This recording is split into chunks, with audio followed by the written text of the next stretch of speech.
Hey, good Tuesday evening, everyone. Welcome to our Tuesday night edition of the Illinois Freedom Caucus Roundtable, as I'm joined here with the chairman of the Freedom Caucus, Chris Miller, and members, Representative Leader David Freese and Representative Leader Adam Niemerg, along with our esteemed State Director, Colin Mosley. Welcome, gentlemen, to tonight's Roundtable as we kind of discuss what happened in the opening week of spring session last week, and some potential moves on changing the primary election date for 2008 and some other things. So with that, welcome to tonight's event, gentlemen. Good evening, everybody. Yes.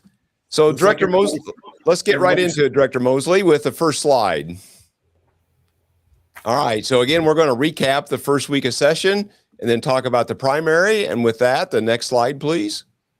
So the first week of session was lackluster at best, and you can see here we have more bullet points than things got done. With that, I'm going to just go right to the chairman of the Freedom Caucus, Leader Chairman Miller.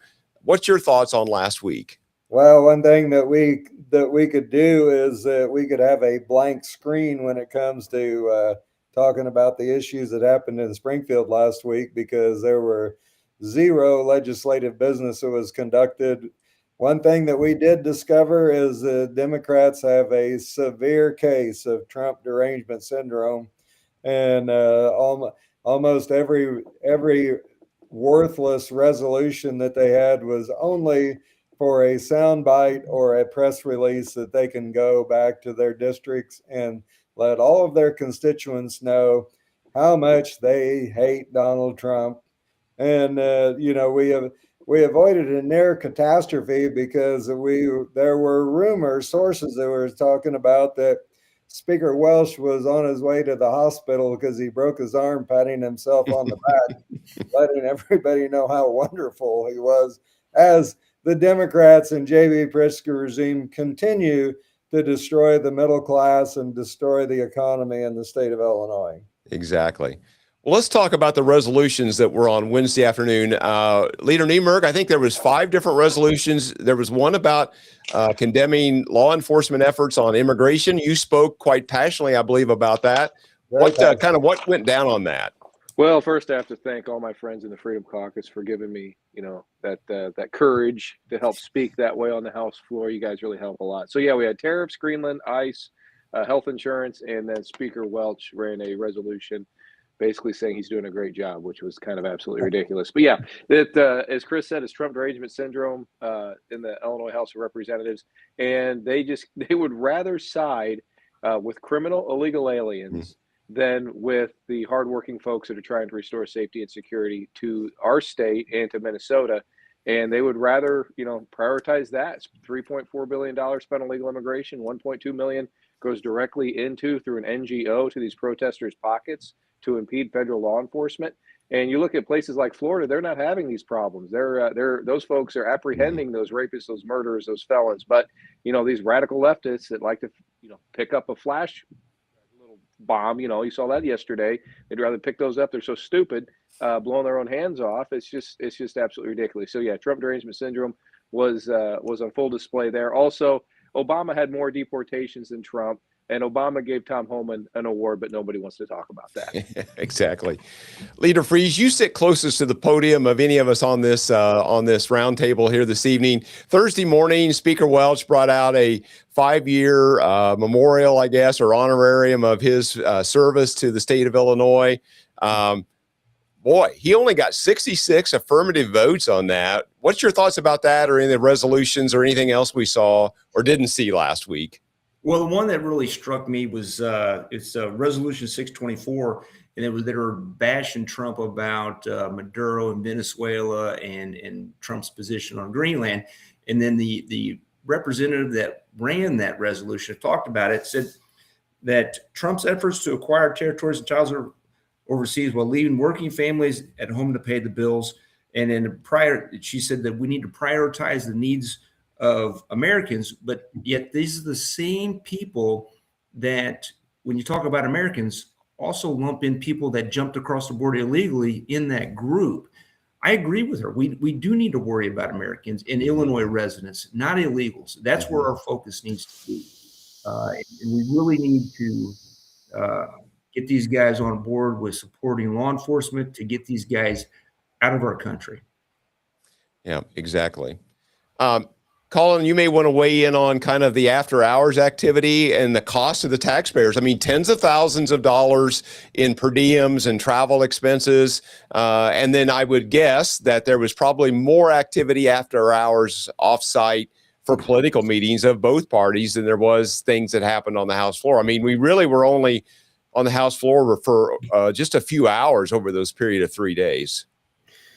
Well, that is the story. Is the only reason why people were kept in Springfield and given an extra day of per diem payments, which, by the way, is an extra $18,000 a day across the entire Illinois House, is because they wanted to have a party Wednesday night to talk politics, and then give a hand clap for their speaker on Thursday, and everybody goes home. I mean, they were in session for a half hour on Thursday, and all of that was just resolutions to pat themselves on the back. So, it is extremely frustrating because all the business that was conducted this entire week could have been done on Tuesday, and you guys could have went home.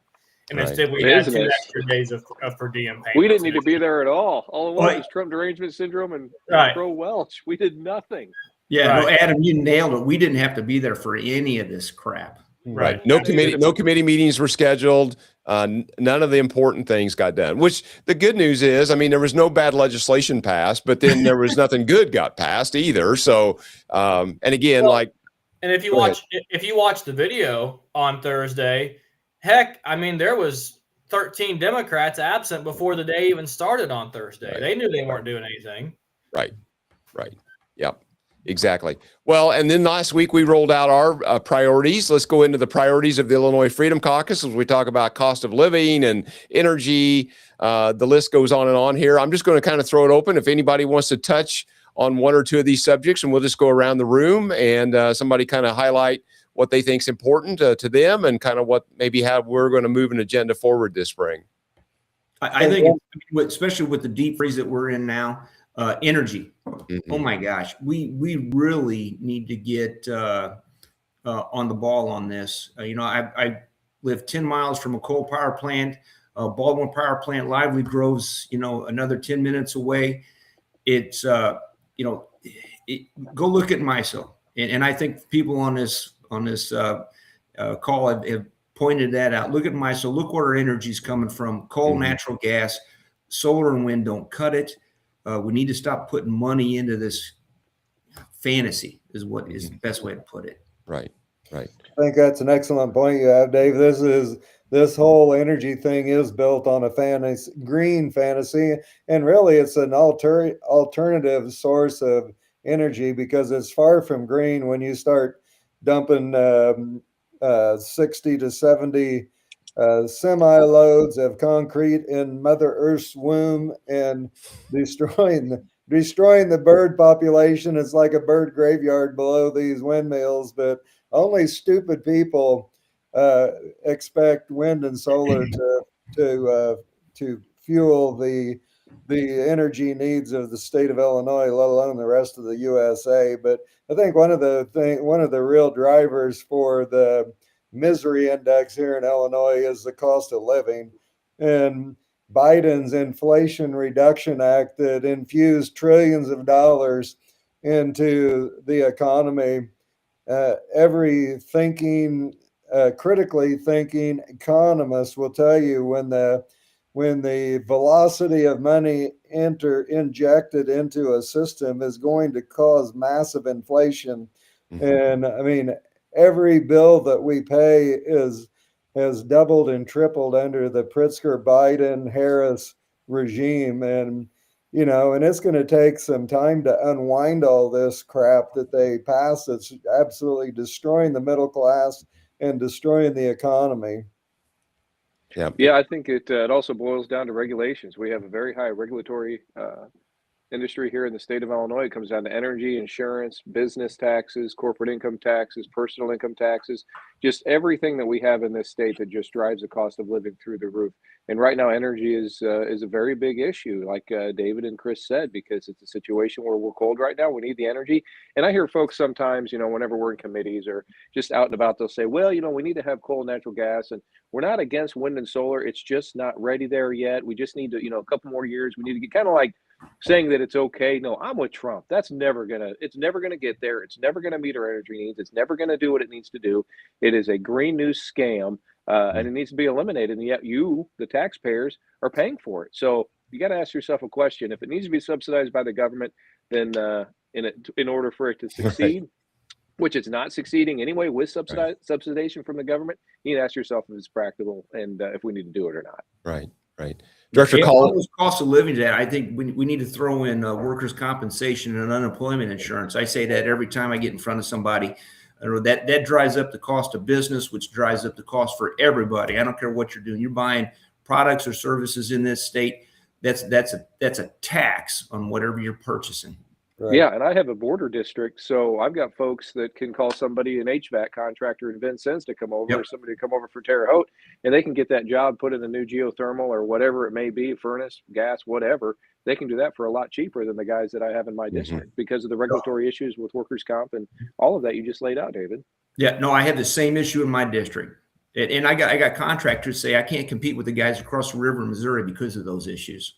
Right. And there's an interesting statistic about that. Isn't it like nearly half of Illinoisans live within 30 or 45 minutes of a border? I mean, this is a real thing that doesn't just affect the eastern side or the western side. It's the entire state. Right. And they're the ones saying, we want to leave. We're voting 80-20 to get out of Illinois.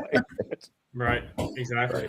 I had another, it seems like I'm sure we all have these conversations every week, but I had another conversation just an hour ago with a friend who says, man, Chattanooga, Tennessee is looking better and better every day. I could save $23,000. He figured it up.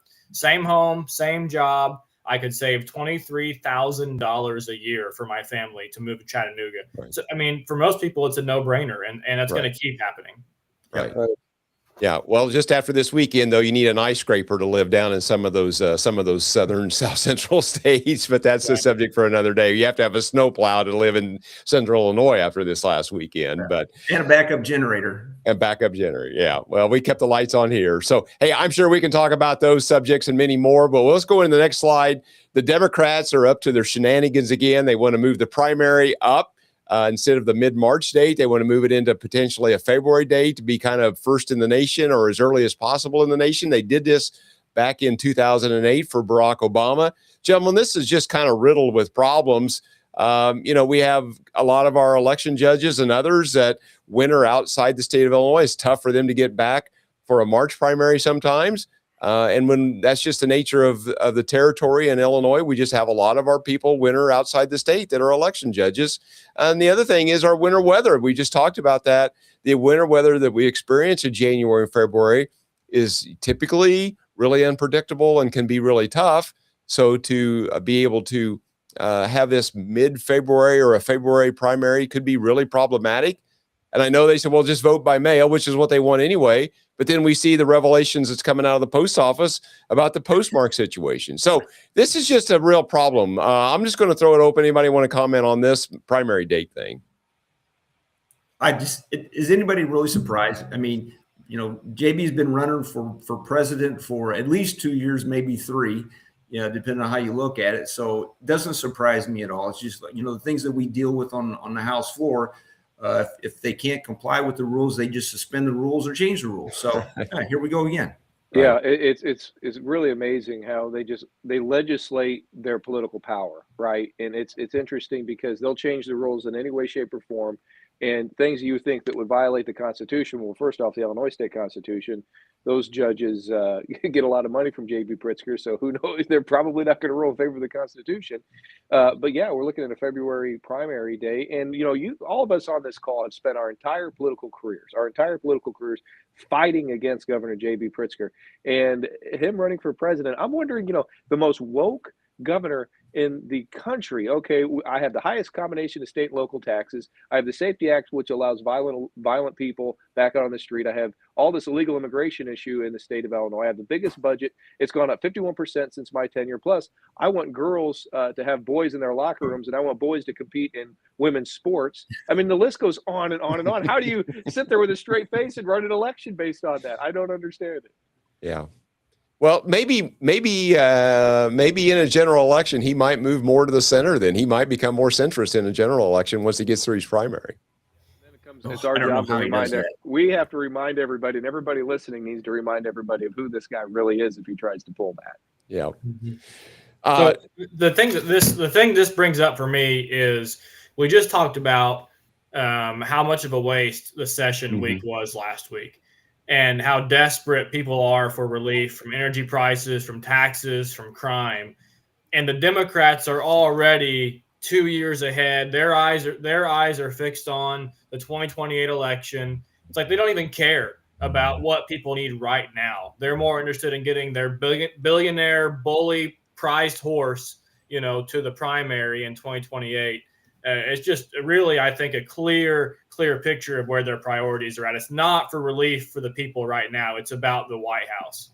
Well, Colin, you talk about that, and it makes me wonder down the road, what is the Democrat Party going to look like once J.B. Pritzker is not governor of the state of Illinois anymore, and after, especially, he loses, and who knows, he could lose in the primary against another Democrat. There's a lot more moderate Democrats out there that could beat him in a primary, but they'll lose their $1 billion push. I mean, that man is personally financed the Democrats for the last 6 years completely by himself, essentially, with some special interest groups. But he's really the one that's at the head of all of this. So things could change in a couple of years once he's gone. Hopefully he's gone this next year, but things could definitely change. Right. Exactly. That's right. I mean, think about how much excitement they're going to generate with the top three, the Three Stooges, Kamala, Gavin Newsom, and J.B. Pritzker. I mean, what could possibly go wrong there with those three clowns? It's going to be entertaining. That is the who's who of the land of misfit toys right there. I got to believe. Right, I would think so. Yeah, that's the last three picks for the dodgeball team in PE for sure. Right, exactly. You never know. Somebody like Andy Bashar could come out of Kentucky. He has won Kentucky consistently as a Democrat when they hold 75% of all caucuses down there that Republicans do. So got to be careful of somebody like that. Right. That's the kind of person we need to be worried about. We need to be worried about somebody like that, not a Gavin Newsom or a J.B. Pritzker. Right. All right, gentlemen, unless there's anything else, Colin, you got the last closing slide here, closing two slides. You got an event coming up. This is going to be a sold out event. It's a ticket in advance, or is it right? No tickets at the door. You got to make your purchase for a seat early before next week. So we're running out of time here. Yeah. We'd really like it if you'd had your tickets purchased or your order in by February 2nd. All the tables are sold, folks, but we will get you in if we have to. If we need to squeeze you in, we'll squeeze you in. We're not going to turn anybody away before February 2nd. Yep. So get online, buy a ticket, find some friends to sit with. We're going to have a great night. You're going to be in a room of 175, 200 patriots to celebrate freedom and have some cool opportunities as well. Right. So important date, February 2nd is the cutoff. Tables are all sold, but we will get you a seat. Just call one of us, call Colin, and we'll make sure that if you want to be there, but we got to do it before February 2nd, let us know, and we'll try to make those accommodations. Colin, anything else on the event, or we'll go to the closing slide? I'd like to add. Yeah, I'd like to add something on that event. Folks, I just want to say thank you for everybody that's bought a table, that's going to show up. It really means a lot because we're a grassroots organization, and having the help financially that you're willing to give to us, every dollar that we earn or is donated, to us, we are stewards of your finances like you would not believe. We really care. We really make every penny count. So thank you. Yeah, great points. Chris? No, we're going to have a great time. And this is going to be the highlight of the winter season here in East Central Illinois. And I promise you will not be disappointed. There'll be inspiring speeches. We might let even Leader Holbrook have the microphone for a little bit. No, but it's going to be awesome. And again, I want to echo what Adam said. Thank you for your support. We appreciate it, and we will use your every dollar wisely to fire the frauds. Exactly. All right, there we go. Colin, close us out. Well, folks, this is where you can find us as always, illinoisfreedomcaucus.org. Read our Substack, especially being in full swing here in session. We'll update you every week if we can on what's going on or what's not going on. Right. So please follow us there. Right. Well, we don't expect a lot to go on between now and the primary. We're only scheduled, I think, 6 more days in February. I'm not sure if we got any dates in March until after the primary, but I know there's only 6 days in February. One of those is the governor's budget speech on Wednesday, February the 18th. So that will be a thrill a minute, I'm sure. And we'll give you play-by-play as best we can there. All right, gentlemen, with that, I think we'll just close out for the evening. And we just ask each one of you that are viewing us this evening or in the future to like, share, comment, follow, subscribe to our different channels to help us overcome the algorithmic gods of the big tech overlords. Wow, I got that out. Thank you all. And with that, let's say goodnight.